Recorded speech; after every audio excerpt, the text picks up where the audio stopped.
প্রথমে আমরা জেনে নিব যে জুলুম কাকে বলে, অত্যাচার কাকে বলে। ধরে নিন আপনার কাছে অনেক টাকা পয়সা রয়েছে, আপনি অনেক ধন সম্পদের মালিক, আপনার গাড়ি বাড়ি টাকা পয়সা সব আছে আপনার, আপনি অনেক ধনী মানুষ। আপনি অনেক ধনী মানুষ মানে আপনার ক্ষমতা আছে, আপনার পাওয়ার আছে, আপনি পৃথিবীতে যা ইচ্ছা তাই করতে পারেন। তো এই বলে আপনি যা ইচ্ছা তাই করতে পারেন বলে আপনি কি করছেন, একজন দুর্বল অসহায় দরিদ্র ব্যক্তিকে কি করছেন, অন্যায়ভাবে মারধর করলেন, অন্যায়ভাবে তার জমি দখল করলেন, অন্যায়ভাবে তার বাড়ি দখল করলেন। তো এটা কে বলছে অত্যাচার? আর ইসলাম ধর্মে অত্যাচার একটি জঘন্য অপরাধ, যা ইসলাম ধর্মের মানুষেরা ঘৃণা করে। শুধু ইসলাম ধর্মের মানুষেরা নয়, পৃথিবীতে যত ধর্ম রয়েছে সকল ধর্মের মানুষেরা এই জুলুম অত্যাচারকে ঘৃণা করে, অপছন্দ করে। তাই আল্লাহ তাআলা কুরআনুল কারীমের মধ্যে বলছেন, ইন্নাহু লা ইউহিব্বুয যালিমিন, নিশ্চয় আল্লাহ তাআলা অত্যাচারী ব্যক্তিদেরকে পছন্দ করেন না। অতএব যেসব ব্যক্তি পৃথিবীতে মানুষদের উপর অত্যাচার করে বেড়ায়, অসহায় দরিদ্র এদের উপর অত্যাচার করে বেড়ায়, নিজের চাইতে কমজোর যারা আছে তাদের উপর অত্যাচার করে, তো এই সব মানুষগুলোকে আল্লাহ তাআলা কি করেন না, পছন্দ করেন না।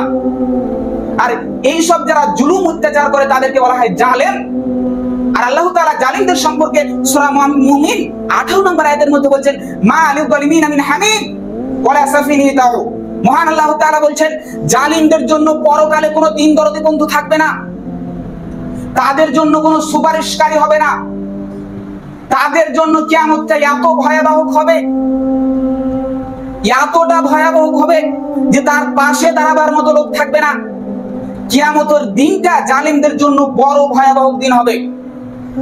সম্মানিত উপস্থিতি, অতএব বলছিলাম যে মানুষদের উপর অত্যাচার করা হতে বিরত থাকতে হবে, মানুষকে ভালোবাসতে শিখতে হবে, মানুষের সাথে ভদ্রভাবে কথা বলতে হবে, মানুষের সাথে ভালো ব্যবহার করতে হবে।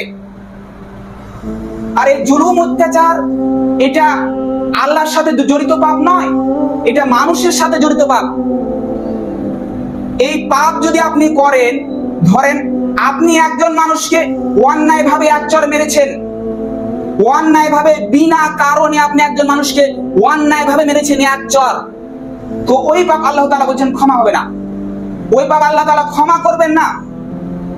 ওই পাপ যদি আপনাকে ক্ষমা নিতে হয়, ওই পাপ যদি বলেন আপনি মোচন করবেন, তো আপনাকে কি করতে হবে, সর্বপ্রথম আপনি যেই ব্যক্তিটিকে অন্যায়ভাবে মেরেছেন, যে ব্যক্তিটিকে বিনা কারণে মেরেছেন আপনি, সেই ব্যক্তিটির কাছে আপনাকে সর্বপ্রথম গিয়ে বলতে হবে, ভাই আমার বড় অপরাধ হয়েছে, আমি তোমাকে বিনা কারণে অন্যায় করে তোমাকে আমি মেরেছি, অতএব তুমি আমাকে ক্ষমা করো। সেই ব্যক্তি যদি আপনাকে ক্ষমা করে, সেই ব্যক্তি যদি আপনাকে ক্ষমা করে দেয়, তাহলে আল্লাহ তাআলা কি বলছেন, আল্লাহ তাআলা বলছেন আমি সেই ব্যক্তিকে ক্ষমা করে দেব। অতএব সম্মানিত উপস্থিতি, এই অত্যাচার বড় ভয়াবহ পাপ,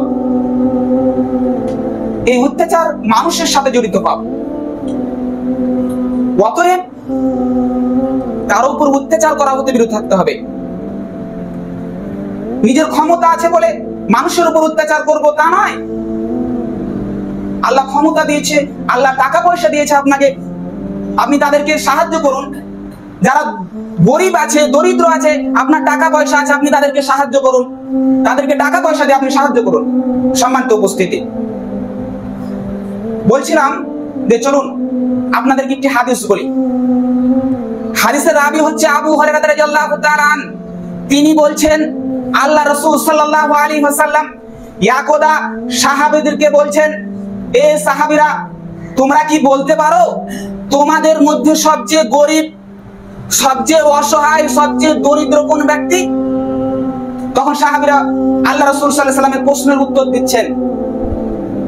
তখন সাহাবীরা বলছে, আমাদের মধ্যে সবচেয়ে দরিদ্র, অসহায়, সবচেয়ে গরিব ওই ব্যক্তি যার টাকা পয়সা নেই, যার ধন সম্পদ নেই, যার গাড়ি বাড়ি নেই, সেই সব থেকে দরিদ্র, অসহায়, গরিব। তখন আল্লাহ রাসূল সাল্লাল্লাহু আলাইহি ওয়াসাল্লাম সাহাবীদেরকে বলছে, না, আমার উম্মতের মধ্যে সবচেয়ে অসহায়, সবচেয়ে দরিদ্র ওই ব্যক্তি যে কিয়ামতের দিন কি করলো, সালাতের নেকি নিয়ে উপস্থিত হলো, যাকাতের নেকি নিয়ে উপস্থিত হলো, হজ করেছে, টাকা ছিল তাই হজ করেছে, এই হজের নেকি নিয়ে কিয়ামতের মাঠে উপস্থিত হলো। আর অপরদিকে কি করেছে সে ব্যক্তি, অপরদিকে মানুষকে অন্যায়ভাবে খুন করেছে, মানুষের অন্যায়ভাবে সম্পদ লুটেছে, মানুষকে অন্যায়ভাবে তার নিজের ঘর থেকে বের করে দিয়েছে, তার ঘর তার বাড়ি দখল করেছে, এই সব পাপ নিয়ে কিয়ামতের মাঠে উপস্থিত হয়েছে। তখন আল্লাহ তাআলা কি করছেন, তখন আল্লাহ তাআলা কি করলেন, যেই সব ওই অত্যাচার, যে জালিম ব্যক্তি যেসব মানুষের উপর অত্যাচার করেছে সেই সব মানুষকে আল্লাহ তাআলা কিয়ামতের মাঠে উপস্থিত করলেন। এবং কি করলেন আল্লাহ তাআলা, কি করলেন দেখেন, আল্লাহ তাআলা যে ব্যক্তি জালেম ওই ব্যক্তি কি করেছে, হজ করেছে, যাকাত দিয়েছে, রোজা করেছে, নামাজ পড়েছে, কত রকম জিনিস করেছে, যত এগুলো তো নেকি রয়েছে, সব নেকি গুলো আল্লাহ তাআলা কি করছেন, যাদের উপর সে ব্যক্তি অত্যাচার করেছে, যাকে অন্যায়ভাবে খুন করেছে তাদেরকে আল্লাহ তাআলা দিয়ে দিচ্ছেন। এইভাবে দিতে দিতে যাদের উপর অত্যাচার করেছে সেই জালিম ব্যক্তি, তাদেরকে নেকি গুলো ট্রান্সফার করতে করতে তার সকল নেকি, সকল আমল চলে যাবে।